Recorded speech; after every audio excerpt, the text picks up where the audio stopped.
Dazma në kanë të tretën ditë, po bëhet një dazëm në kanë të Galileës, aty ishte edhe nana e Jezusit. Në dazëm e grishën edhe Jezusin në nxënësit e tij. Kur u mbaroi vera, nëna e Jezusit tha: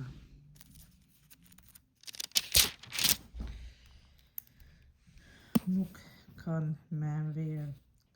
Jezusi i tha: "Moj burrnesh, a është punë për neje? Edhe ende nuk erdhi koha ime." Nëna e tij u tha shërbëesve: "Bëni gjithçka t'ju thot." Ishin aty të vena 6 e në guri që shërbenin për larje të rëndomta të judenëve, secila zinte 2 apo 3 mas. Jezusi u tha shërbëesve: "Mbushni endë me ujë."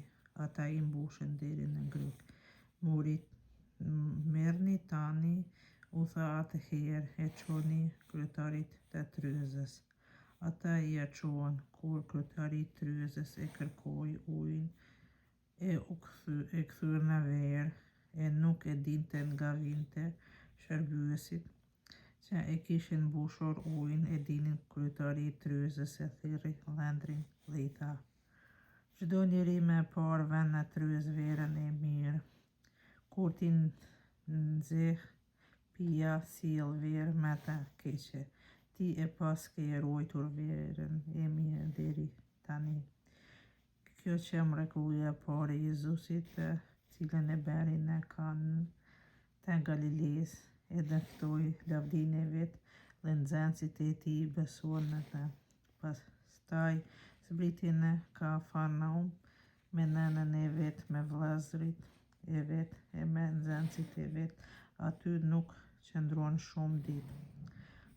Pastrimi I tempullit. Ishin afër Pashkët e hebrejve e Jezusi u ngjit në Jeruzalem.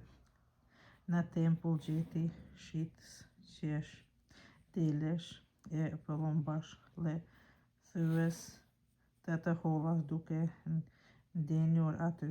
Atëherë e punoi një frushkull konopsh dhe I dëboi nga tempulli të gjithë së bashku me dele e me qe.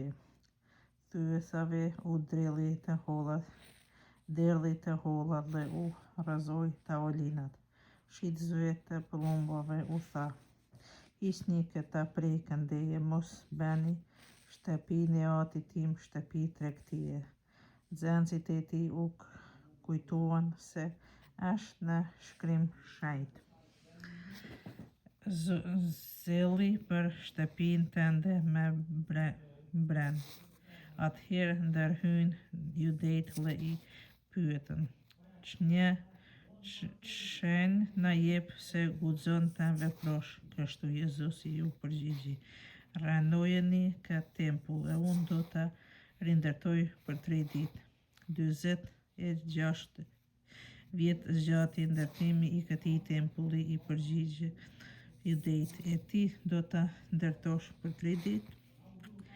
Përse Jezusi foli prej tempullin e trupin e vet. Kur u ringjall prej së vdekurit, atëherë u ra ndërmend nxënësve të tij se këtë kishte dashur të thotë dhe I besuan shkrimit të shenjtë e fjalës që tha Jezusi.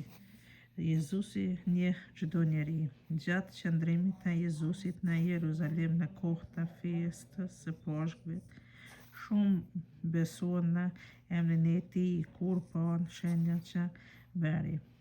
Porse vetë Jezusi nuk kishte shumë besim në ta, sepse I njihte mirë të gjithë. Nuk kishte nevojë të dëshmonte kush për njeriu, sepse ai e dinte më mirë çka njeriu ndryn përbrenda.